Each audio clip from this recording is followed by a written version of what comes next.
Welcome to Oops All Segments, the very best podcast hitting your eardrums at this very moment. I'm Kevin.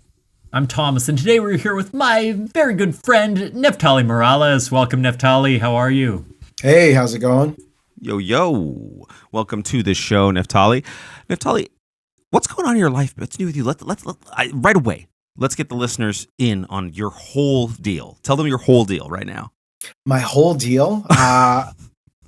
I'm a designer and improviser working in Chicago. I don't know what else to say. I perform regularly in the show called... You did it, man. Good job. Thank you. Good job, man. You did it. What's new with you? What's going on in your life? I took a CPR certification class yesterday. Ooh. What song did you use to keep what rhythm? Is it Staying Alive? Is that the one?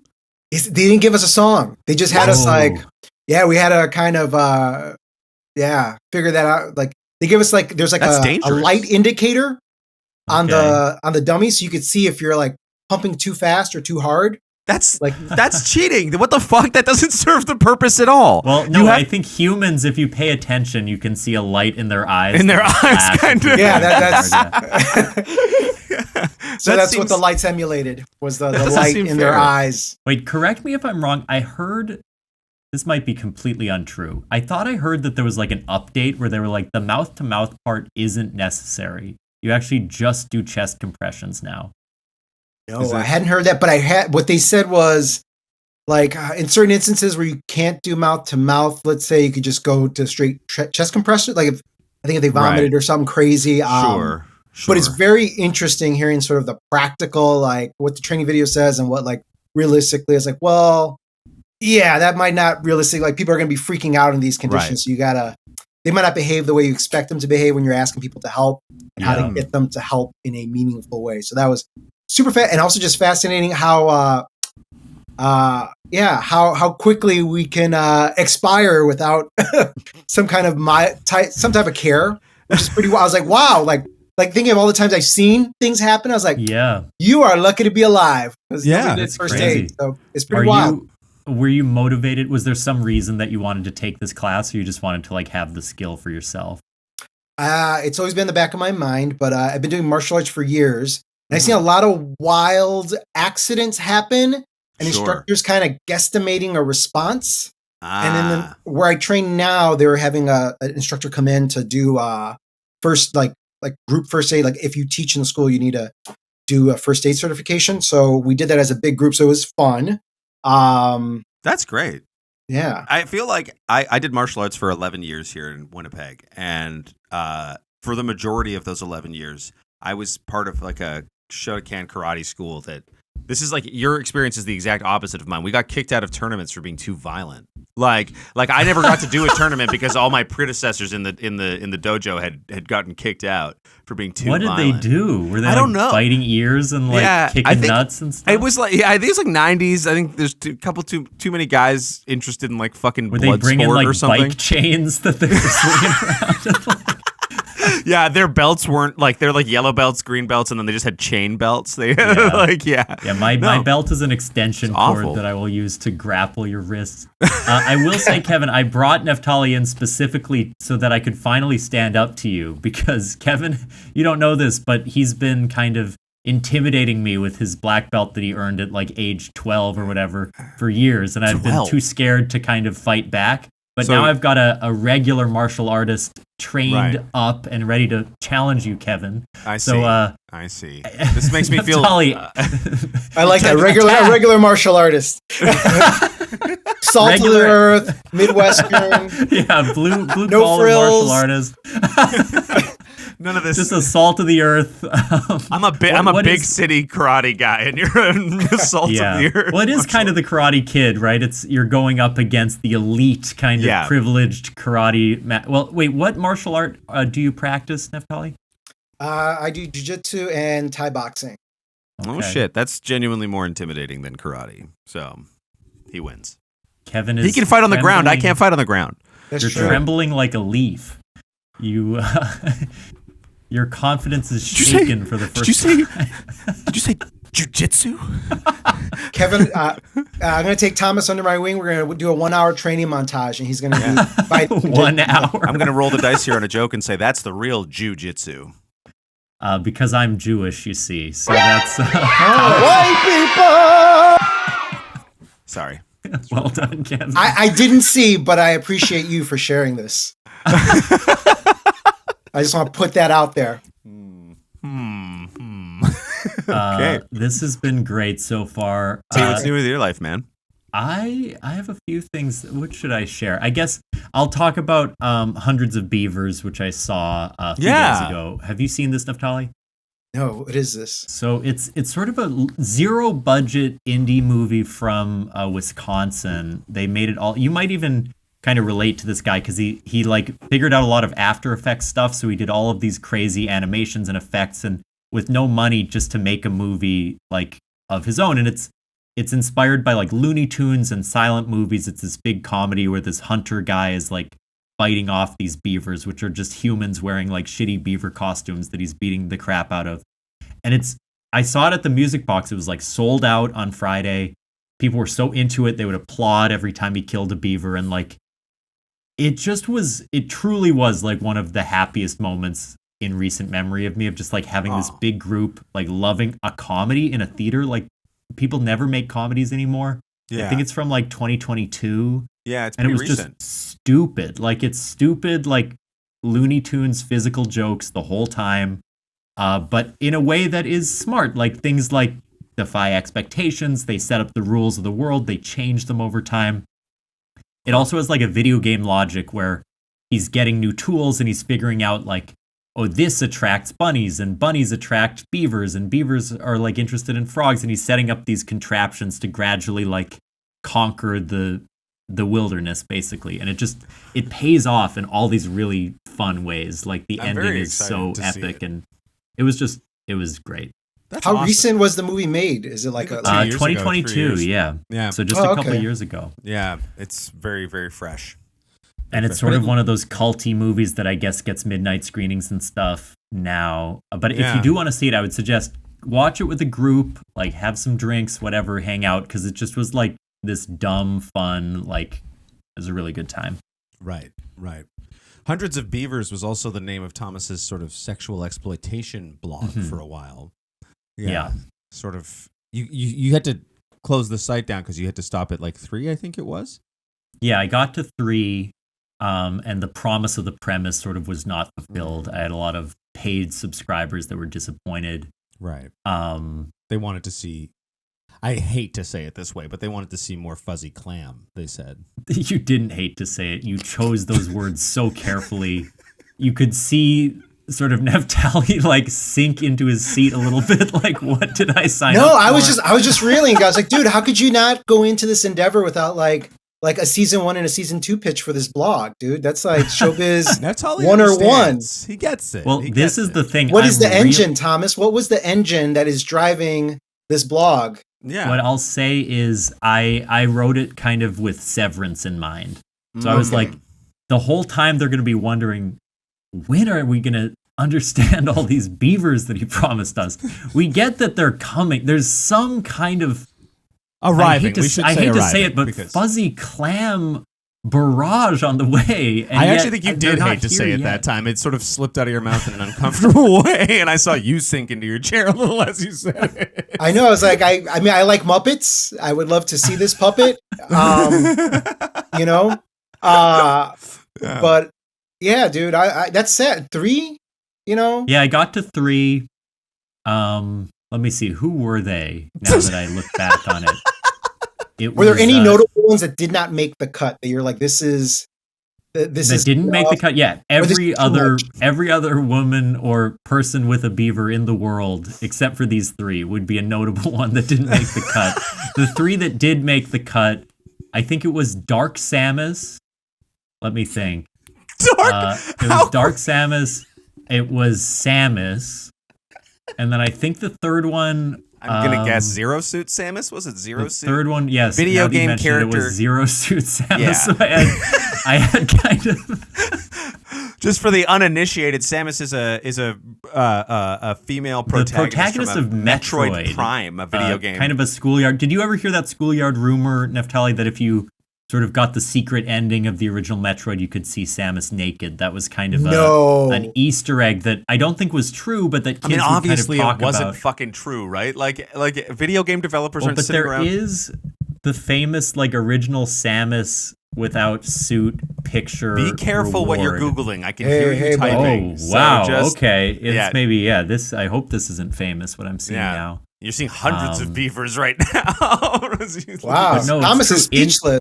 Let me pull this up, because in the original NES game, you do get to see Samus in a little bikini. You are sinking even lower into your seat than I thought you could before. Yeah, I didn't realize actually it's an adjustable seat, but it's somehow gone lower than the lowest setting. Yeah. But see, if you got the end, because you didn't even know that characters had genders. Right.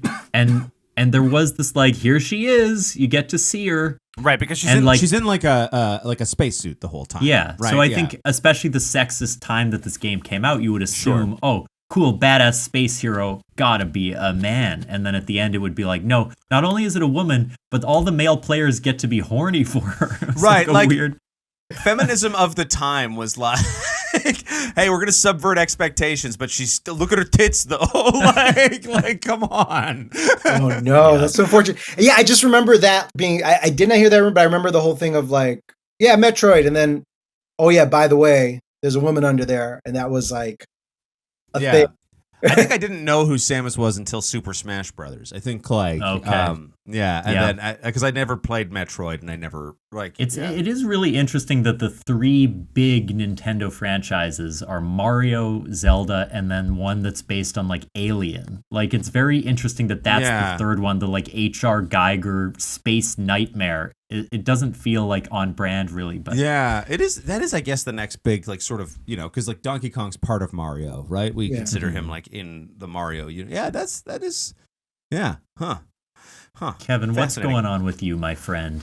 Well, I'm pretty excited that I'm pretty sure I'm gonna be rich, which is fucking great. Congrats! That's huge. Yeah, well, because I mean, intros, check-ins, all that stuff is fine. We're friends. We've known each other for almost 15 years, I think. So 15 years. I'm not gonna, but just in sort of, I don't know how to phrase this other than I guess in a retaliatory measure, I am going to be imposing some taxes on my appearances on the show as a Canadian. So I'm going to start charging you tariffs, Thomas. So I think we'll probably do a $200, $300 an episode kind of thing. And just to sort of until things kind of shift a little bit. But yeah, that's going to be, so I'm excited. So because of America's threat, or our new president's threat. Now it's happening. The tariffs have occurred. Okay. Yeah, they went into place yesterday. I see. And how have they affected your daily life? Well, I'm told you I'm going to be rich because I mean personally I don't ever buy anything, ever. You're off the grid. Yeah. Even though you're in a sound booth recording a podcast for the internet. This is just here. I didn't. This was just here. So I'm going to use it. And I'm going to use it to get my platform out there, which is if you are a Canadian and you if you talk to an American for more than 60 seconds, charge them. That's cash. That's cash moolah. We got to fight back. That's Thomas praxis. is good for mine. Thomas is good for mine. Yeah, I'll cover you, man. No worries. You get me a beer next time or whatever. I thought we were safe though because we're in a blue state. I thought they were hey, maybe we're just hit up the red states. And I'm that sounds good to me. I don't know if it's gonna make a difference though. I think we're still gonna. Yeah. And also, I'll say this as a Canadian: I don't pay that much attention to the color grading of each of your states. I don't know. Do you know do you know what provincial party leaders are in? No, right? You don't know what Manitoba. I didn't know that even when I lived in Canada. I just assumed they're all conservative. I mean, yeah, it's different shades of the same color. Yeah, for sure. I do want to announce, I need to start looking at this earlier. Kevin has been updating a poster behind him every episode, and this one says Thomas loves Musk times Diddy, the X a crossover with McDonald's or something. I didn't put this here. It just showed up there. You're suggesting that someone else wrote that sign. I think this place, it's just shit that happens in here is true and real, right? It's like, all these shows are like authentic pieces of art. This is like the open house that happened. Confessional, that was a real show. I don't know if you saw Musk did a Nazi salute, and you suggested that I practice jujitsu, and now you're claiming that I love Elon Musk. You fucking piece of shit. And yeah, I like Diddy Kong, and I like the musk of a nice cologne. So I'll actually take that and raise it. Sure. Let's do a segment. This has been, I would say, an interminable intro. It's time to get to the show. Let's spin the wheel and see what we get.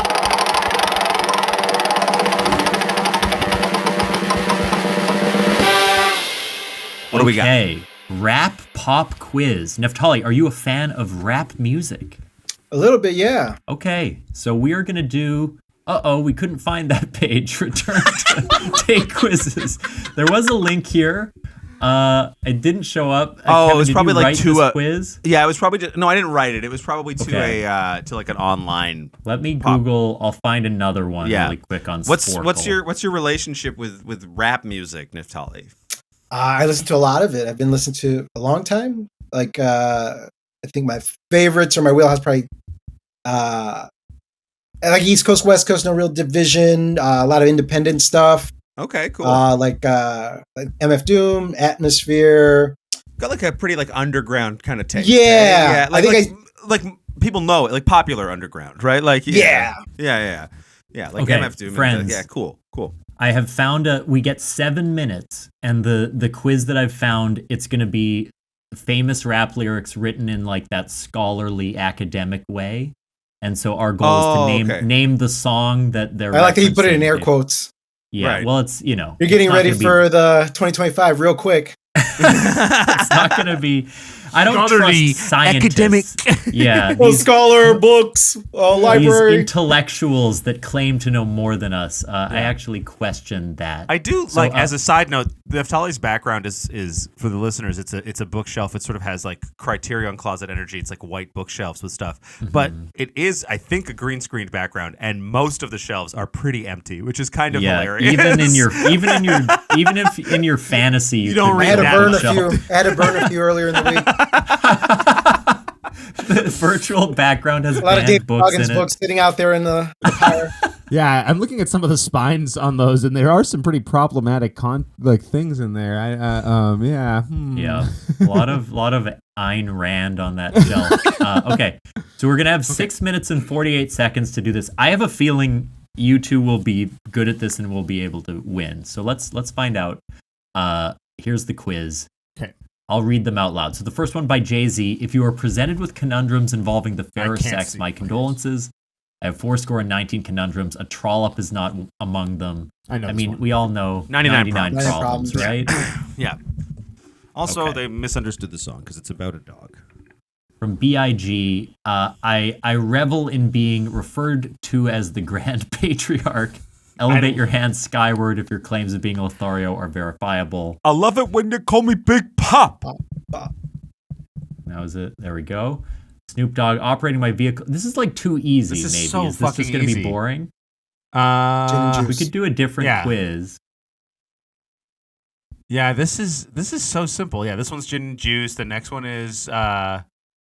This is for children, Thomas. Yeah, why don't you pick fucking babies? Yeah. Why don't you pick one for grown folks? Yeah. Yeah. Okay. Get your real shit in here. Grown folks on a Sunday, Thomas. Let's go. Yeah. We should be at church right now. We recently heard that Eminem is a master at Donkey Kong. I feel like we almost have to do this one just because of the subtitle. What do you mean Eminem is a master at... Oh, what the fuck? That's the subtitle. I didn't even see. I thought you meant like you just discovered that. That's literally what it says here. That's the very first one. And then there's opening lyrics to rap. We could do rappers by birth name. That's kind of fun. Oh, yeah. Finish the rap lyric. I think opening or birth name is going to be the way to go, I think. Let's try opening lyrics. Because opening lyrics... 6 minutes. Okay. Oh, my God. The first one is literally 99 problems again. It's the same exact quiz. If you're having girl problems, I feel bad for you, son. Okay, second one, to all the ladies in the place with style and grace. Kevin, let Neftali answer some of these. I'm hogging it a little bit. Yeah, I'm ground hogging it. Let's see. Big Papa. Let's see if that's Is it in actually there. Big Papa? It is Big Papa. It's the same. What the exact quiz. fuck? This next one is not that though. This next one I do know. Do you guys know it? I don't know. Zoom, zoom. Rump shaker. Yeah, rump shaker. Rump shaker. All I want to do is do a zoom, zoom, zoom, and a boom, boom. Okay, what's up, darling? I've been keeping my eye on your movement. Ooh, I don't know that one. this is a hard one. Okay. The ego is dropping. I'm Superfly, Super Duper Fly. Missy Elliott. Yeah. Superfly. Yeah, I think that's what it's called. It's just you have to enter Superfly. the song, right? Yeah. I That's think maybe not called that. Maybe it has a weird title. Anything else it could be? Is it one word? It's not working, Super Duper? guys. Super Duper? Yeah. Let's see. I don't know. I think it's just, it might be Super Duper on its own. I do know the song, but yeah. Okay, let's keep going. All you Trekkies and TV addicts, don't mean to diss, don't mean to bring static. Okay, this is all Beastie much Boys. harder. Check it out. Oh. Nice. Yeah. Oh, you Trekkies and TV addicts. Yeah. Great I gotta music testify, video. come up in the spot Touch looking the extra sky. fly. Kanye It's too late, Thomas. We're moving on. Next. Okay. Yeah. Y'all know me, don't still care the about same old G, but I've been low key. That's Dr. Dre. Forgot about Dre. I forgot about him myself. Clap your hands, everybody, if you got what it takes. Do you know this one, Neftali? No. This is The Breaks by Curtis Flow. If you got what it takes. Hey, yeah. I used to use that song as like an intro for our improv shows back in the day. Oh yeah. Yeah. Is it In Slum National? I always thought it was international. In Slum National Under. Oh, I know this. This is Thunder Pounds when I. It's an Stomp the Outkast ground. song. Bombs Over Baghdad. That's what it is. B.O.B. B.O.B. Okay. Go Shorty, it's your birthday. We're gonna party 50 like it's Cent. your birthday. I think it's your birthday, right? It must be someone's birthday. Maybe No, it's not. called. That's the beginning of Shorty? In the Club. In the Club. In the club. Yeah. Nice. I said a hip hop, the hippie to the hippie to the hip. Sugar Hill hop, and you Gang. Don't stop. Rapper's Delight. Yeah. Nice. Yeah. Yeah, it's funny. It's easier Sugar for Hill. me to remember the artist than the name of most of these songs. Who you trying to get crazy with? Essay, Go ahead. don't you know I'm loco? Insane in the Membrane. Cypress Hill. Let's go. Honestly, pretty enjoyable to hear Thomas just sort of dryly read out these They lyrics. see I know, that's why I didn't get the Curtis they Blow one. hating. I gotta do Riding Dirty. Fucking the Yeah. life out of it, Thomas. Come on. The speech is my recital. I think it's very Tricky. vital. Uh-huh. All right, Run DMC. Yeah. Wait, what is it called? Oh, no. It's tricky. Sorry. You wrote jiggy. It's not tricky. It's tricky not- to type it out, it's too, I tricky. guess. Oh. It is It's not tricky. to rock a rhyme, to rock a rhyme. It's that's right on tricky. time. It's tricky. Oh, I think it's it's tricky. ITS. Yeah. I see. Okay. I'm going down, baby. Yo, street in a Range Rover. Country Grammar, Nelly. Yeah. That's a banger, Nice. man. I used to fuck with that song heavy. Pack it up, pack it in. Let me I don't listen to begin. that song anymore. I came to win. Battle No. me. That's a sin. It is hard to be a that's rap fan. House of Pain, Jump, Yeah. or Jump Around. Nice. Yeah, jump around. Yeah. Mirror, mirror on the wall. Tell me, mirror, what is wrong. That's the Snow White original soundtrack. This one I do not know. Is it Dela? What's it called? Oh. Mirror on the Oh. Oh my goodness, my brain. Okay, we have. Is it we Me, do Myself, have and I? Gangsta's Oh. Paradise is coming up next. I'm gonna get that one out. Okay. Yeah, I think it might be Me, Myself, and I. This Okay, mirror, let's mirror. try that. Nice, very good. 1989, The Number, Another Summer, Get Down, Sound of the Funky Drummer. We have 1 minute and 40 seconds left. Funky Drummer's the name of a song that gets sampled a lot in Try hip hop, it. Maybe it's. but I don't no, think that's what it is. So I think they're referencing the sound. So we have 4 left that 1989. we haven't answered. We have What's Up, Darlin'? I've been keeping my eye on your movement, whatever Superfly is called. I Gotta Testify, Come Up in the Spot Looking Extra Fly, which also sounds like it could be Superfly. Is Superfly? Is that Rain? from I Can't Stand the Rain? Yeah, that's what I was thinking. Yeah, the Super Duper Fly one. Yeah, Not coming up. Or The Rain. I think it's just called The Rain. Yeah. Yes, The Rain, Boom. Super Duper Fly. Nice Look job. at that. 1 minute left. We got What's one Up, more minute. Darlin'? I've been 1989, The Number, Another Summer, Get Down, Sound of the Funky Drummer. That's got to be like a Run DMC or like a. I mean, it seems like they're only doing one from each artist. So We have Run DMC, yeah. Yeah, 89, it's like, what? That's like Wu-Tang, which this does not sound like a Wu-Tang rapper. Could be a Wu-Tang. Another Summer. That also is a weird lyric. I don't really... It's like I can hear that "get down," and I think that's from like that's the sample that it's maybe like "get down" could be it. No, I don't. Yeah, I don't know if we're gonna get this one, guys. We got 10 more seconds. We're gonna have them revealed. Any final guesses? I am gonna. Put. Can you suggest an artist? Never mind. No, and we're out of time. It was "Dance with Me" by Dizzy Rascal. And Calvin Harris. I don't even know that song. Touch the Sky, Kanye West feat Lupe Fiasco was the second one. And then Fight the Power, Public Did you guys? Enemy. I said that one. I thought we were choosing to ignore the Kanye West one because fuck Kanye West. But yeah, Fight the Power. Oh fuck. You said it. You were just choosing. You thought that I was ignoring. I muttered out "Touch the Sky," but at the same time, Neftali was like, "We don't need to do that one," and I thought it was because you knew it. I was like, "Let's get these other ones." Yeah.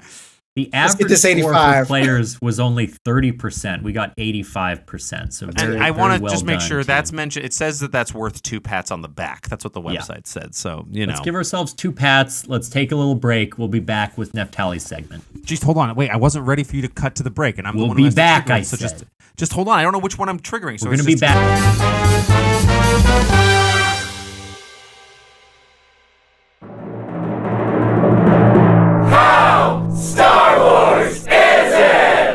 Hi, I'm Mike. And I'm Josiah. And we're the co-hosts of a weekly podcast called How Star Wars Is It? On our show, we rate and review things on a scale of 1 to 10, but not of how good or bad they are, but of how Star Wars they are. We've covered lots of movies, from The Matrix to Guardians of the Galaxy to all the Star Wars films, but we've also reviewed things like pumpkin spice lattes, Halloween, moving, burgers. We've got over 150 episodes, and you don't have to listen to them all. You can just find the ones that look interesting and listen to those. There's no plot, there's no continuity. You don't have to worry about that. Okay? So if that sounds fun to you, tune in to How Star Wars Is It every Monday, wherever you get your podcasts. How Star Wars Is It? How Star Wars Is It? We love you, and may the 4th be with you.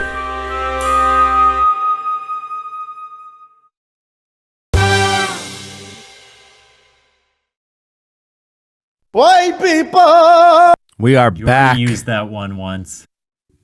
Oh. There's... What is that? Because that was an insult to the ad we just played? What was the point of that? You think I heard How Star Wars Is It? And I was like, that's a show You for heard a white guy people? named Josiah and you guessed his race. I do think it's funny in that ad, the way that he reads the other topics. He's almost like surprised by them as he reads them. He's like, right. Moving, burgers. Like there's the delay is very funny. We've heard that many times, Neftali, and it's time to take them to task. Yeah, anyway, it's about time to give him shit. We're excited to learn if you brought a segment today. Could you tell us what it is, and we'll get started. Yeah, so this is a play on the short form improv game Emmy Winning Moment. So I will read a log line from a movie that doesn't exist, and you two will act this film out. At some point, I will make a ding sound while your character is talking, and you'll break out into sort of this Emmy winning monologue. Amazing. Now, the twist here is your scene partner can't laugh. Mm-hmm. Ideally, if you're delivering that monologue, you want to get them to break. So, yeah, if your scene partner laughs while you're sort of going into your monologue, they're going to lose some points. And this point system is very sophisticated, so I'm not going to get into how I'll be. Yeah. We trust you. Yeah. You seem like you've got. And are you good? You're just the judge. You're not going to be doing any of the scenes with us, or would you like? Correct. I'll be calling it.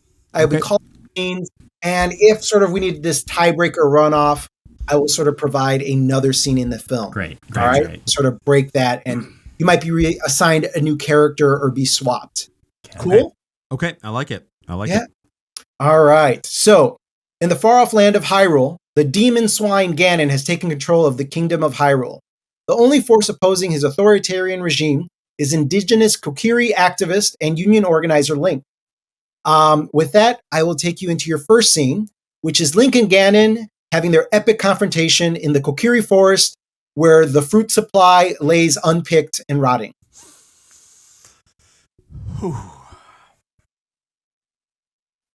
Well. Ha! Hello, young Link. Ganon, you've gone too far this time. Ding. You may think. Thomas, Emmy-winning moment. Look around.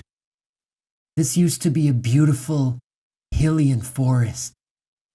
We had Korok seeds growing out of every patch of grass. Ganon, deep inside that body, I know you can transform into so many things. A spider, a wolf, even a corrupt version of my girlfriend, Princess Zelda. But could you try, for 1 second, to transform into someone who has a heart? Someone who bleeds like a human bleeds? Ganon, touch my hand, Ganon. See? I'm trembling, Ganon. I'm scared. Ding. Back to the scene. I want you to not do this. You want me to be human, to have a bleeding heart. Yes. Cute. You were once a part of the Gerudo tribe, and you became so alienated from them that you turned to evil. Don't you want a place to belong again, Ganon? A place to belong. Ding, Ganon, Emmy-winning moment. Of course, I want a place to belong. Of course, I want a place to call my own, a place to call my home. But you do not understand, young boy, that this place, this Korok field, as you would call it, is my place. Can you speak up? The music is really loud. I will take everything from you and everything from the people of this land and make it my place. And I will never be shunned again. Ding. Back to the scene. Well, I tried the diplomatic path. That's right. I guess you only answer to one thing. The Master Sword! Scene. All right, that was too close to call. Thomas was shaking his head. I know sometimes that's how he sort of emotes laughter and joy. Mm-hmm. I was holding in some giggles when Kevin hit the music button. Yeah. I know nothing about Zelda. I know fucking nothing about And you did a great job of showing it by your facial expressions. I was about to get to that. I was like, you were digging deep, looking for answers. So yeah, then we're gonna move it. Thomas has got this. I'm gonna give you another shot at a new character to sort of guesstimate. All right, Kevin. All right, Thomas, you're gonna be Link, and Kevin will be Zelda. So the prompt for this next scene is sort of that big love interest moment. Link is having his big romantic moment with his problematic but well-meaning centrist ally girlfriend, Princess Zelda. Gotcha. Ready? Yeah. Yeah. So hopefully that there's something to mine in that description. All right. With that, lights up on the scene.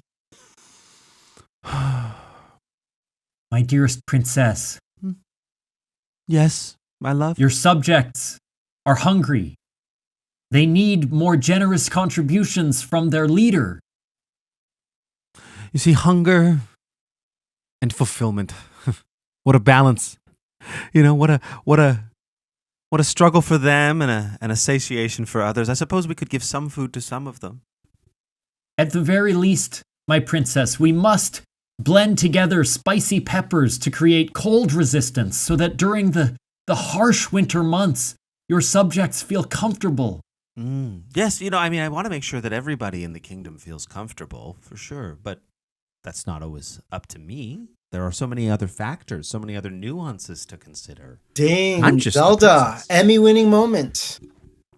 And I'm just the princess. I don't control the economics of our land. I'm not the one who's out there working hard every day to make my bread and or sitting in top of a castle just eating away at the food that people make. That's not my role. No. I'm just like the rest of the people. I can't do anything. You see? And so why leave it to the decisions of what the monarchy to tell people what to do, to inform people how to behave? I don't think so. I think that each of those people can carve a destiny for themselves, and they should. And for me to aid them in doing so, not my place. Ding, back to the scene. I don't know that you understand what a monarchy is. It made it sound like you thought that having that title meant you were exactly like everyone else, but it's kind of the opposite. You have a huge amount of responsibility to the people of this village. And if I can't convince you politically, maybe I'll have to make it worth your while some other way. Oh, I dare say, Link. That's beautiful. Now, I couldn't help but notice your princess crown has a new carving on it. Emmy-winning moment, Thomas. Go off. All this time, I thought you were just a stuffy princess in a tower, inaccessible. Sure, I fantasized about you, but I never realized that you had the wherewithal to carve into your crown, "I love eating out." Now that I know you're an absolute fuzzy clam fiend, I've realized that there's something here that we could farm. See? I want to do a spin attack under your dress. Oh. I want to charge up my fire wand and launch a few balls at you. Oh. I want to use my, the durability of my long stick is very low, but if I continue to hunt the forest, I'll find a replacement blunt instrument that I can use in its place. Let's get our Karoks off. Zelda, by the time I'm finished with you, you're gonna look like Sheik. I'll be bandaged up? No. Well, yeah. Scene. All right, I'm gonna have to give it to Thomas, unfortunately. Yes. Oh, that was I know you fully got me. You fully got me with the hundreds of beavers callback. You got me with the beavers. Okay. Very well played. Okay. Well, I think Thomas wins that one. I felt very out of my comfort zone, and I'd like to the audience to know that if you are a video game developer out there and you're considering voice acting casting, that should not be considered an example of my work. Shouldn't be considered an example of anything like that. You see, Ganon. It's hard to play a character who presumably has such a big dick. Is the thing I'm gonna be saying, and it's just tough. That's all. That poses an acting challenge for you. Yeah, it's hard. Now, Neftali, you're an actor yourself. I'm curious if you can speak to this. Why there might be a barrier for Kevin to sort of just to not even share the anatomy of the character that he's portraying. That would, I don't know, cause an issue for him. What do you make of that? I don't know, because I intentionally chose Ganon instead of Ganondorf, which is a much shorter spelling of the name. So I don't know why size would factor in. Yeah, you think that his name has to do with how big he is? Yeah, I guess a dwarf. It's not Ganondorf, right? It's Ganondorf. Yeah, Ganondorf is like the human form, right, or human-ish form, and then Ganon's when he turns into the demon swine. Yeah. Oh, he's like the big monster dude. Yeah. Okay. To me, I guess maybe the demon swine would. I guess he's swinging. The demon swine's got a demon hog. I assume. Yeah, I would say, and Ganon is a pig man, so he does have a hog in a way. But Neftali, one thing that stood out to me was your very astute political analysis of the actual world. No. I'm curious if you have any other hot takes about the political orientation of characters in Zelda games, because I could tell that you were spitting fire. You think Zelda's a centrist, that she... I like that take. Well, she's royalty, right? Like, what? Yeah. Like... Mm-hmm. At best, she's going to be passive. Yeah. Well, I will say she did sacrifice herself for the future of the kingdom in Tears of the Kingdom. So in that way, I give her some points that she did a selfless move there. But did you ask him this question? Did you ask him this question just to take him to task on his politics about Zelda? Well, I just wanted to know what political orientation do the Gorons have? Do you think the Gorons? Maybe libertarian, I think. Maybe. Yeah, absolutely. I can see them wanting sort of like, nobody in their business, but having opinions about other people's business. Well, it's easy to be a libertarian when your favorite food is a rock. It's like, no one should be hungry. Just eat the fucking rocks like we do. That is a no-seasoned hamburger, chicken tender palate indeed. That is the whitest food I can imagine. If white people could eat rocks, they would. Yeah, but for now, we just have to go kick them. Kevin, why don't we do one more segment to close out the show? I like that. Spin Neftali, the wheel thank one you. more time. Oh wait, I wasn't ready. There it is. Boom.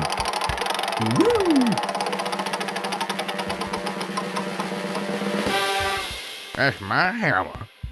Real impact. Participants must discuss a film that had a major impact on them. Now, I already talked about Hundreds of Beavers, but for you, Neftali, is there a movie that comes to mind that really, changed the course of your life, made a difference for you? I would say probably Batman Returns, right? Epic Christmas.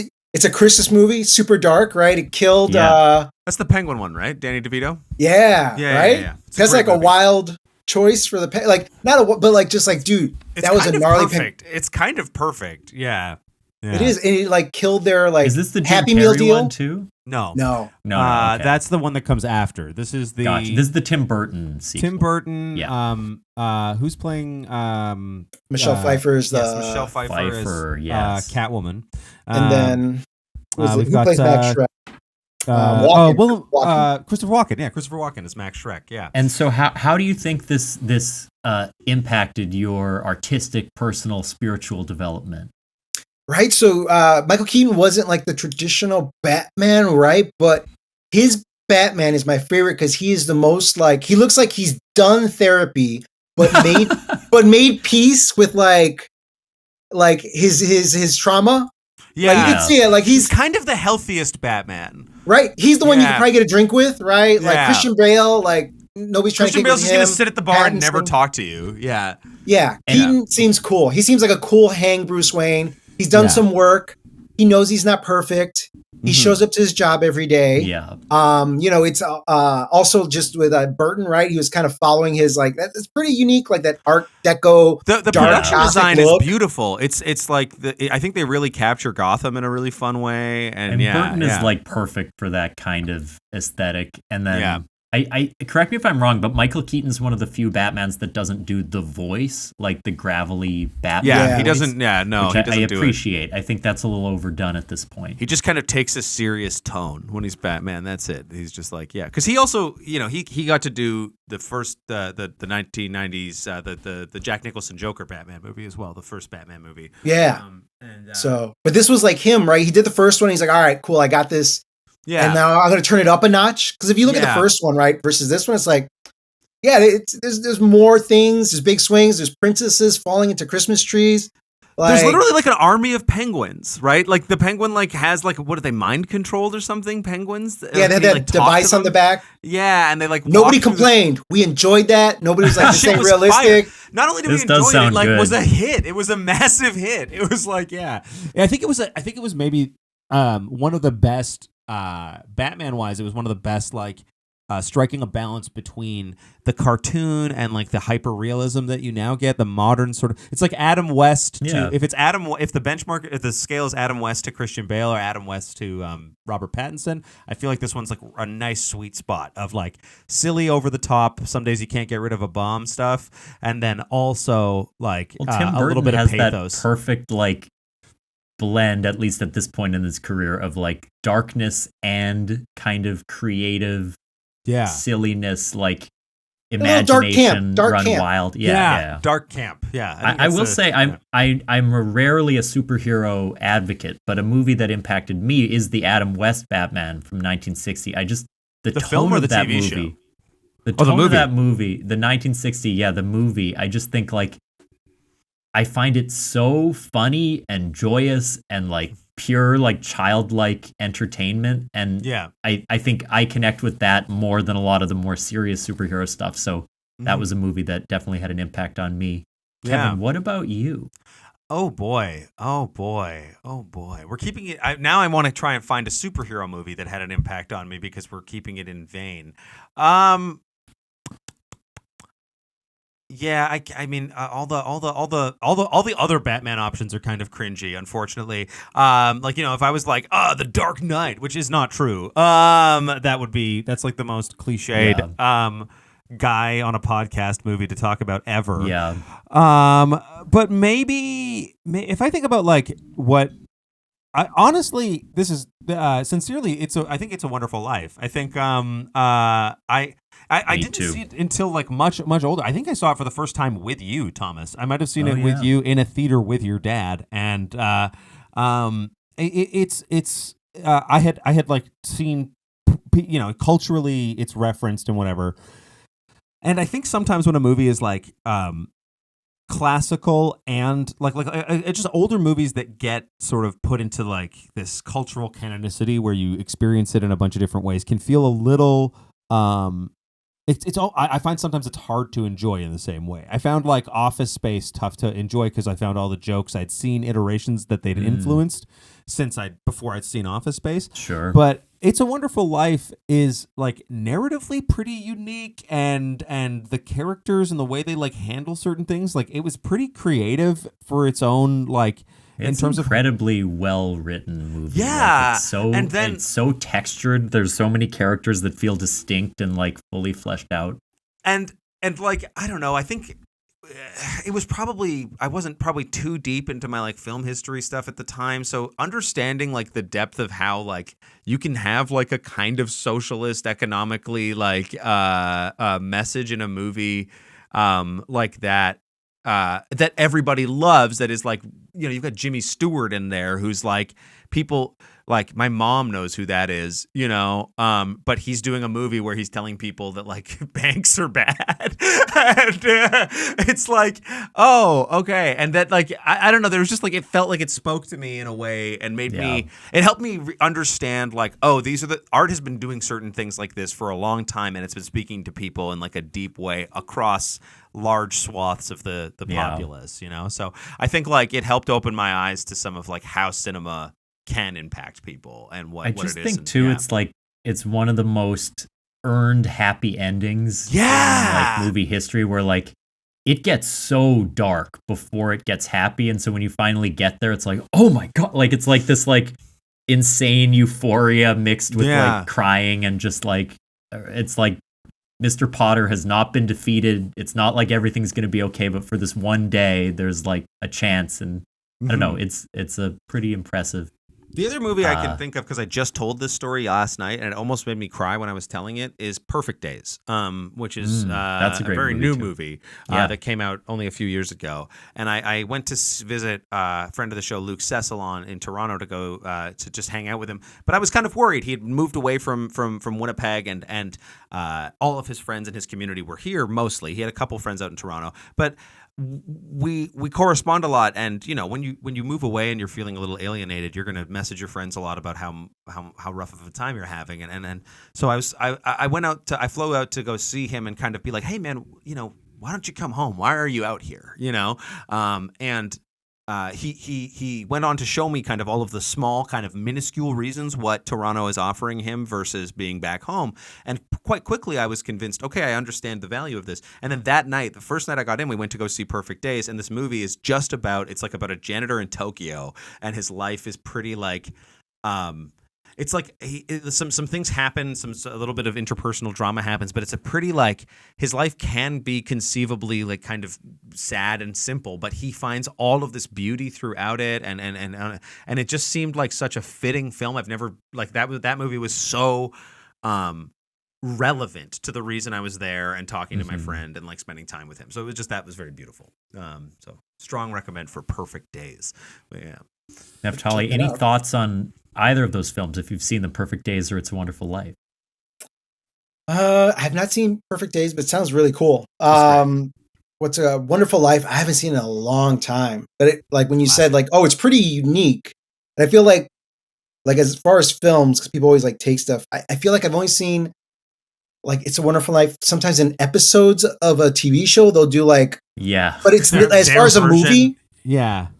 As far as movies, it like still holds up, and it has all these like you said, the characters, right? So much sort of like characters with like they feel like real characters or like 3D versus these kind of like prop characters that are there to kind of service the lead. Yeah, and it's a Christmas movie too, right? Like, so like I think like there's so much like stuff around those types of films that can feel pretty one-dimensional or flat, and I think like to have the whole movie is about this guy who like never gets to do what he wants his entire life, like is just like compromising again and again and again to like serve the needs of the people around him, and eventually that like drives him to the point of like total despair. And yet, out of that, like, isn't that, I don't know, that's what life is. And that's it's like, so relatable. Like, dude, and holidays, right? Holidays are always like bright and shiny. Here's like, no, dude, holidays sometimes that is rough for folks, bro. Especially economically, like, like, especially, I'm sure, I mean, not to be like into current events, but I was like, I'm sure people are going to be having some of those days probably recently or next year, you know? So, it's super relevant. Yeah, 100%. Yeah. 100%. Yeah. Well, this has been a surprisingly poignant episode of Oops All Segments. Thank you so much for coming on, Neftali. Is there anything that you would like to plug? This is going to come out tomorrow, February 3rd. Anything you want to point people to who might be listening? Yeah. Let's see. Saturdays, every Saturday, Trigger Happy Comedy. It's a show that combines elements of stage magic and improv that leads to these sort of choreographed transitions and edits. That's every Saturday, 7 p.m. at the Annoyance Theater in Chicago. And then, the gym that I train at, jiu-jitsu, they have jiu-jitsu, judo, and all this stuff. We're selected Reader Best of 2024 exercise classes. Cool. But it's a very cool, inclusive environment. There's a lot of stuff going on there. Those are places you could probably find me. So yeah. Is that you telling me that I should walk in there and challenge you, sort of? Because Thomas was sort of it's wanting inclusive. us to. Yeah, if you'd like to, we're happy to take care of all those needs. Pull up. Nah. Talking about how nice and welcoming and inclusive it is, and then I'm like, do you want to fucking fight, dude? Respectfully, of course. Yes. Yeah. I actually don't have a show to plug. The next Club Soda show is going to be on April the 4th, which is ways away. So, is that the same day as the Nintendo Switch 2 Direct? It's around. I'm not going to then. have the answer for that, right? Okay. I'm not going to know when the Nintendo Switch. They're going to finally reveal some news about the new console. Kevin, you should be up on this. Why would I be Thomas came to life. Your Zelda knowledge. We literally did a Zelda roleplay. You were dry as shit. We talk about Switch 2 coming out. Your dick is hard as fuck. He's chasing the next bit. I brought in lots of specifics. I used the spicy pepper recipe and cold resistance. I knew tons. I don't want you to feel bad. So stop. You don't even have a show to plug because no one likes performing with you. You fucking hack. Whoa. What the fuck, man? As for me, I also have nothing to plug. Thank you for listening to Oops All Segments.